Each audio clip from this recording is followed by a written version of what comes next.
for him to go out there would be a tremendous risk. I can't see anybody allowing Yeah, but you know, Seema, this is the whole atmosphere build-up. It's like a carnival. It's like a mela happening outside the White House. I haven't seen anything like this before. I don't think they have either. Yeah, I think the American Secret Service is puzzled.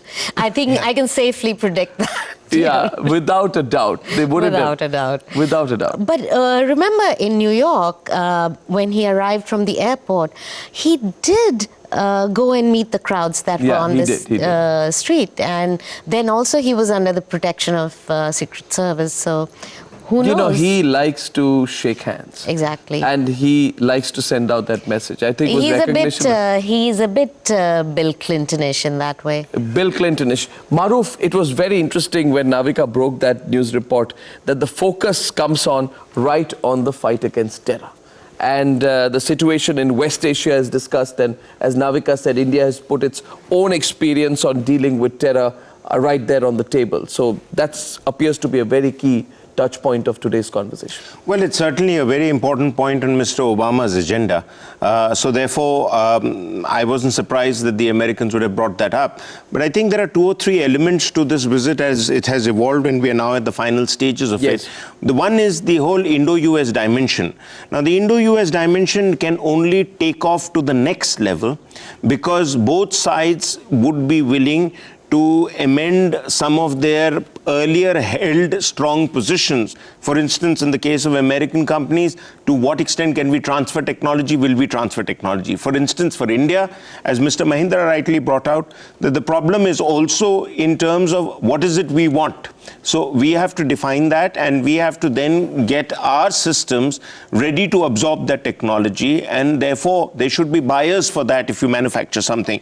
But I think the most important aspect is how Mr. Modi's personal profile has been put across, and to that extent, I'd like to give credit to the Indian Foreign Office and the Indian diplomats who worked round the clock to make this trip happen in clockwork precision, as you both have brought out, our distinguished guests here, that a lot of very personal issues have been researched and responded to. Mr. Obama's respect for Mahatma Gandhi, Mr. Obama's respect for Indian philosophy, that has been responded to in some ways in terms of gifts. Right.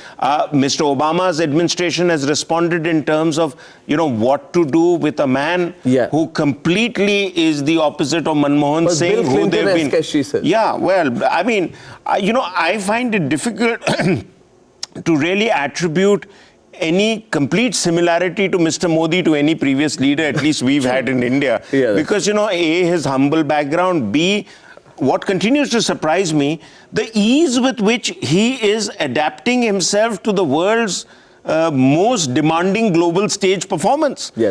He seems to be on the roll. I think on the ball there, Maruf, you make the point. He's on the roll because he's making an effort to, prepare himself for each little meeting. Very thoroughly.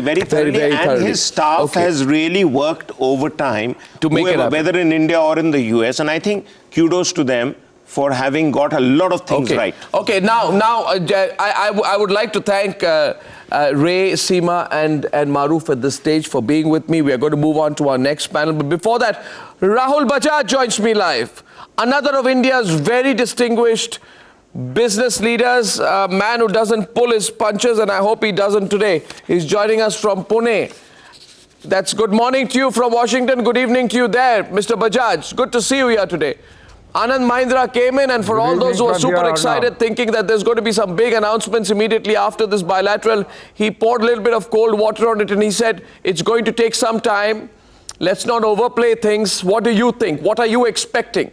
Both in terms of perception and in terms of content, which will come out of this meeting at the White House today. Is that a question to me or not? Yes, it is to you, Mr. Bajaj. Good evening. Good evening. I must start by just making a small point that I've been traveling the last couple of days and have not seen you and have not been near a TV for quite some time. So maybe I'm not fully informed of the developments in New York and welcome back, Washington the last few hours. Nice to be back. But I think, there's a quite a hoopaloo and tremendous talk about what's been happening, but we have never had a visit like this of any Prime Minister, I believe, to any country, leave alone the United States. And as I just heard Maruk say, was very, very creditable and surprising in a way is for Mr. Modi to adjust and adapt himself to all kinds of circumstances in India and abroad, from the poor to the rich.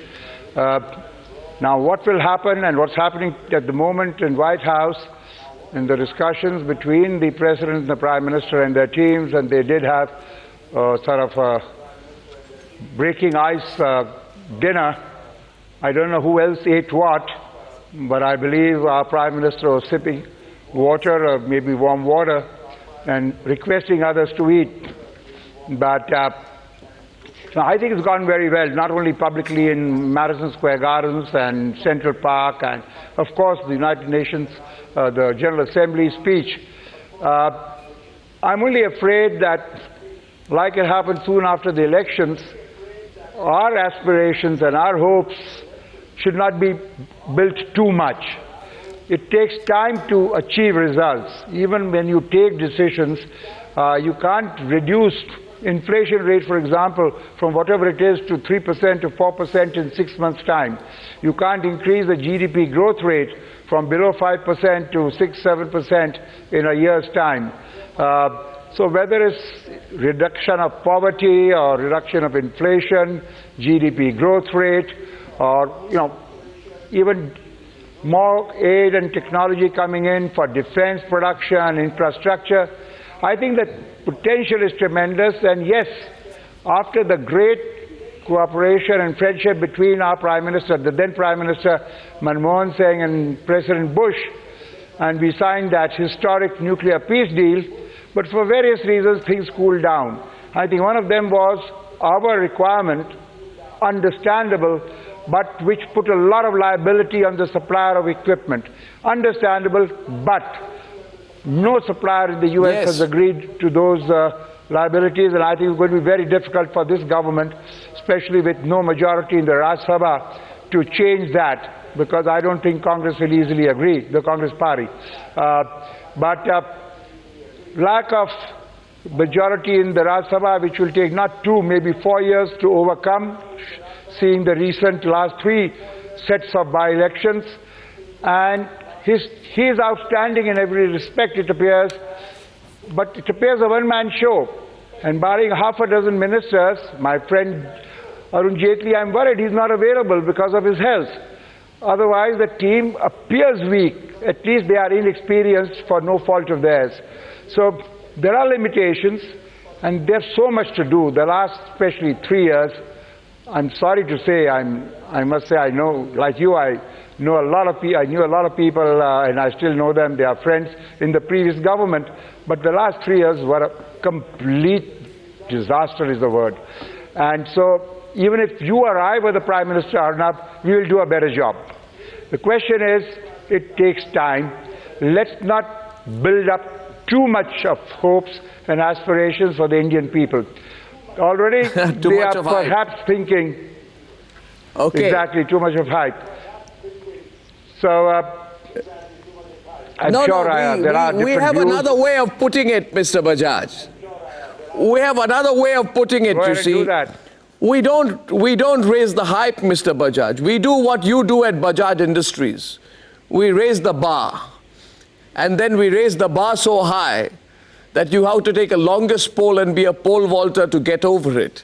But in this particular case, Mr. Bajaj, I don't know who the pole vaulter is and who's really building the hype.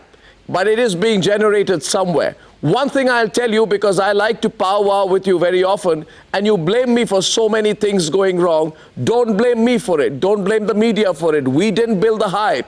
You guys build the hype, the business community build the hype, the politicians build the hype. We're reporting the hype. Mr. Bajaj, don't go away. I can see you smiling there. You don't look good when you're very serious. You look better smiling. Don't get sensitive, Arnab. You are a friend. No, you blame the media. I didn't blame the media at all. I'm just saying it is the politicians, and in fact, it was the speeches of the Prime Minister during the election campaign.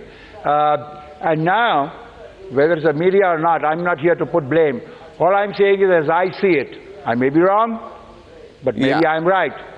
Let's not, and when I say us, I'm including myself. Well, I'm not different from anyone else.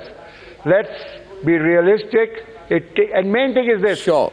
I think that joint statement, or sorry, the op-ed piece in the Washington Post today, I mean, I do believe that Washington I don't Post, know, I'm not a historian, but something like this has not been done, at least in the last 10, 20 years, by leaders of any two top countries or big countries. It's not been done and before. You're absolutely right. It has not been done before.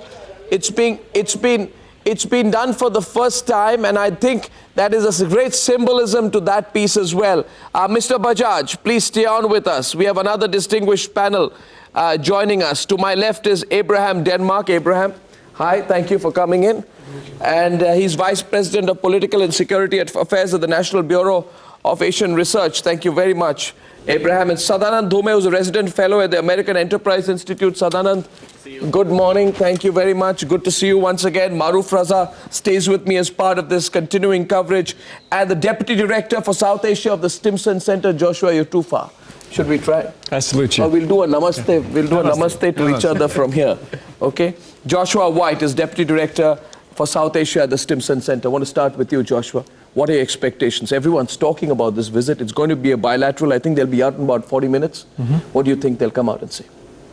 I think they're going to be finalizing some of the last-minute details of the joint statement. I think most of this has been pre-worked already by their respective staffs. But they're going to be talking about the security situation in India, Pakistan, China, and the wider region. There may be some last-minute details related to some of the defense or climate change issues that are being hammered out. But I think most of this has already been really decided, and they're going to mostly do a tour of the horizon, talking about really trying to get a sense of how Modi sees the strategic environment, what he wants to see for India's relations with the great powers and neighbors. Most of all, I think the Obama team wants to get a read of the man and get a sense of where he's going to go in the coming years, more than the actual deliverables that are going to be announced later tonight. Abraham, how specific does it get in these kind of things? For an Indian audience watching this, we've been talking a lot of specifics, but how specific does it get when it comes to a statement after a meeting like this, please? Well, normally, the discussions between top leaders stay at fairly general levels. That the specifics of trade agreements, of climate change agreements, of defense sales are often worked through the bureaucracies in the months and weeks before a meeting. Often these agreements, these discussions focus on more of the broad level issues, broad discussions, trying to get a sense for how both sides see the world, see their place in the world, and leave the specifics except for a few issues that may be outstanding that the bureaucracies couldn't work out. Usually those are worked out before the two heads of state meet. Yeah, so that's, I guess this joint statement, anything different you'd expect, Sadanand? There's been so much hype, it can't be like the kind of joint statement that we've had at the end of each bilateral. I actually am not expecting there to be sort of very dramatic deliverables, as they say. I think you have to divide this visit into two parts. There's the symbolism and there's the substance. On the symbolism, as we saw in Madison Square Garden, and since then, this visit has been hugely successful. Yeah. On the substance, I don't think that either side has had enough time to come up with very dramatic deliverables. But I think that there is a mood change. And if he ends up with three things, he ends up with changing the mood about India, reigniting investor interest, and resetting the government-to-government relationship, I would call this a successful visit. You'd call it a success. Okay, before we take the discussion forward, I'm now joined live by Piyush Goyal, who's India's Union Minister for Power and Energy. Mr. Goyal, good morning. You know, most of our panelists here believe it might not get very specific, that this entire trip so far is about resetting of the relationship. Many of them agree that the Washington Post joint editorial itself as a message gives a sense of clarity that the two countries need to go together. We were talking to Strobe Talbot some time back on this program. He also agreed that a public statement of intent, you know, itself is very, very important. Now, Mr. Piyush Goyal, where do we go from here? It's all said, the atmospherics are right.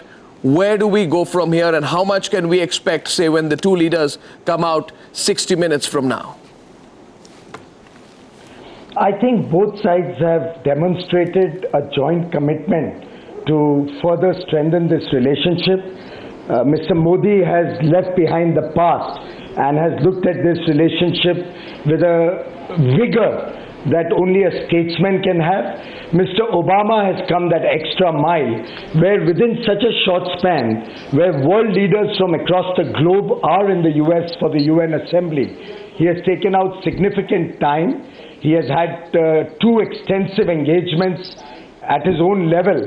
And I think both sides have very ably and amply demonstrated a shared concern, a shared commitment to further strengthen this relationship.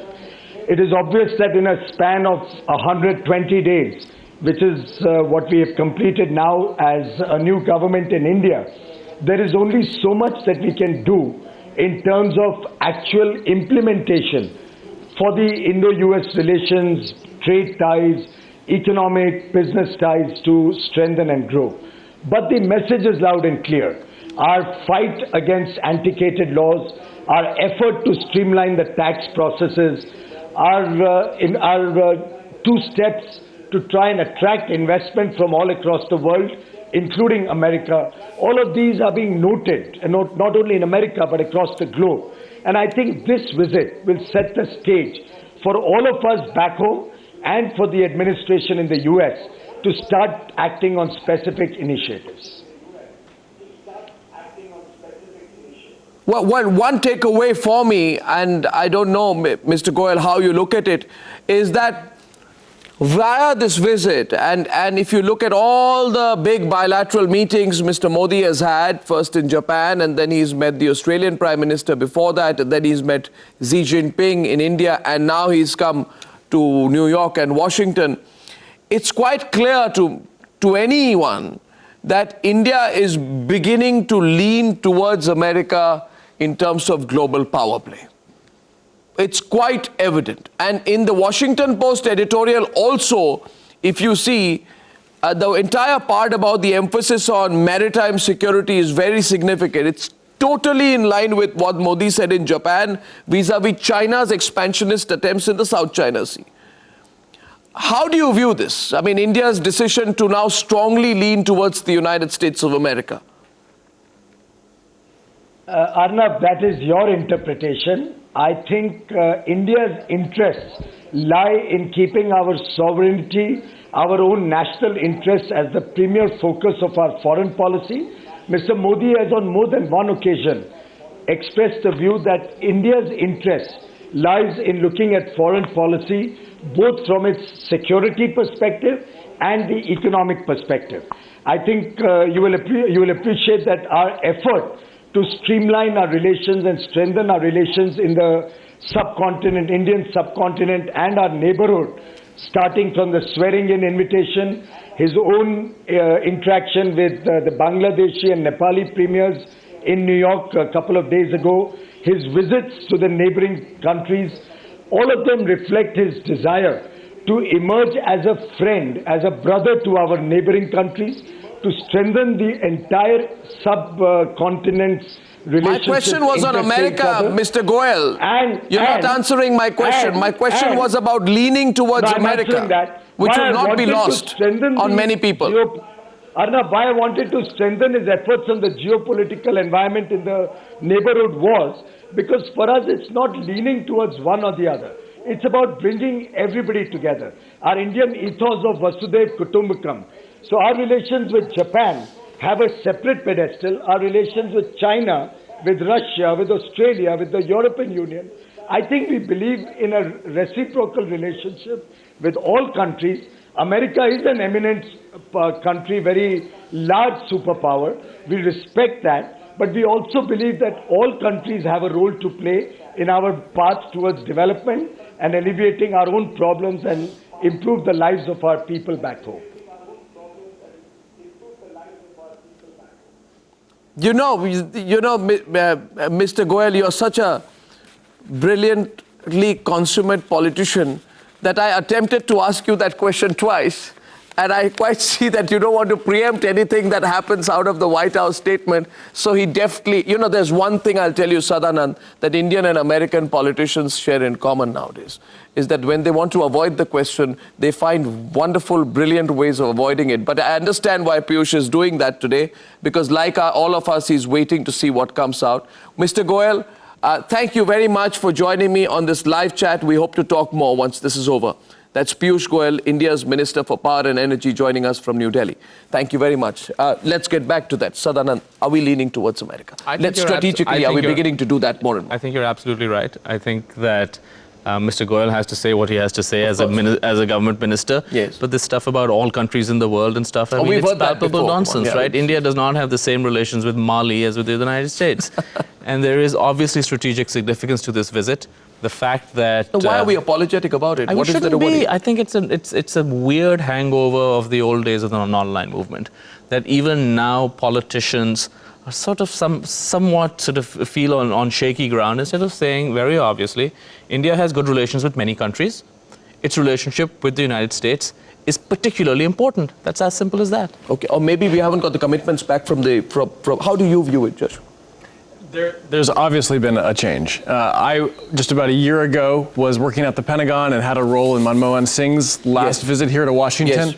And the feeling coming from the Indian government at that time was markedly different. Yeah. There was anxiety about appearing to seem to be too close to the United States. There was very difficult negotiations about the joint statement, about some of the rhetorical flourishes as well as the substance. Yeah. And there was anxiety about any specification in the joint statement that would time-bound any commitment, to say by the end of the year we'll do X, Y, Z. Now we will still see that's why there wasn't much movement, actually. But that's why there wasn't much movement, because all the right things were said when Manmohan Singh was here in Washington last time, but there wasn't really any time-bounded commitments. And that's one thing we should watch for with this joint statement. I would say, look, are there any time-bounded agreements about what's going to happen? Is there any sense of prioritization aside from a long laundry list of things that we have all agreed? Is there going to be a sense of what our priorities are together? And then you can actually look at the substance. What was agreed and what's on the horizon to be agreed in this document? You expect time-bound agreements to be there? Time-bound, especially on the issue of terrorism? I mean, on the issue of terrorism, you can't have anything time-bound because you depend on cooperation from Pakistan, everything that India is going to ask for. What can really be time-bound this time? The Trade and Technology Initiative, defense, can there be? There's a lot of things that can be time-bound in terms of defense cooperation, technology transfers, economics and trade, investment agreements. These specifics are all things that can be time-bound. But to get back to the broader discussion of alignment and which direction India may be leaning, it's fairly easy to talk about a country leaning in one direction or another. To me, what's become very clear in the last few months is that India views its interests as becoming increasingly aligned with American interests. From economic development to countering terrorism, dealing with Chinese assertiveness, securing Afghanistan's future, promoting democracy, addressing climate change.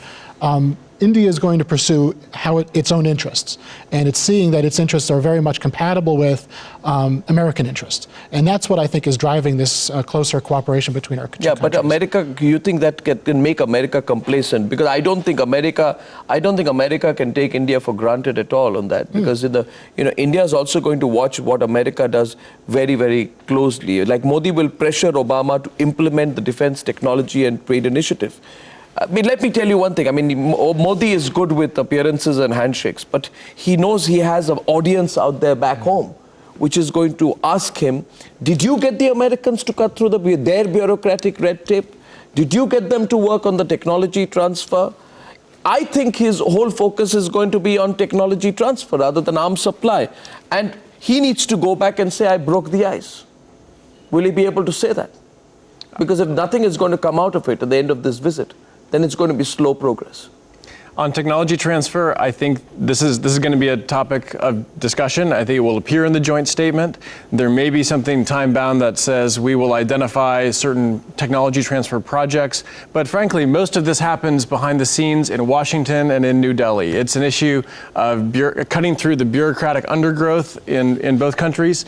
And both leaders should talk about it. They will talk about it. And they should both push each other very hard on it. Yeah, and I think they will. Rahul Bajaj is to go in 5 minutes. minutes, I'm told. Mr. Bajaj, what is it that Modi should not do? As you said, he's touched on all the right buttons, even though you've not been watching this very closely, but the sense you get is he's touched on all the right buttons. What do you think Modi should not do with the Americans, especially as far as business is concerned? Which is the area where he should not give in? Make a couple of points. Where he should defend our interest in these meetings today. One, let me just make a comment on this leaning towards the United States. I've heard some comments, including my friend Piyush's comments and some others. The way I look at it, the answer to your question, the way I would answer it, is leaning toward the US or China or Russia. The rest, 187 countries, very important, but they don't come in the way, whether it's Japan or Mali, as somebody said, they don't come in the way. We can lean towards them or do whatever we want with them. The moment we say lean toward the US, the two countries we have to be careful about are Russia and China. But I won't go into that. Having said that, you know, there's been a strong focus on foreign policy in the last 100 days, and that's good. Now, why do we do that? Even though US in the last few years is not the clear unipolar world of 10 years ago, it's a little bit withdrawing power from the rest of the world, etc., etc. But we need US, we need their capital investment, we need their technology. We have problems with terror, we need their help there. No marriage succeeds unless both partners benefit. So again, yes, US will want something from us, fine. But having said that, our foreign policy, even getting investment, etc., won't succeed, or not as far as I'm concerned, till we improve things back home. Our infrastructure, our labor policy, our Land Acquisition Act. I think the government is doing something with environment, because a lot of things can be done by environment, under environment, without going to the Rajya Sabha and passing any law.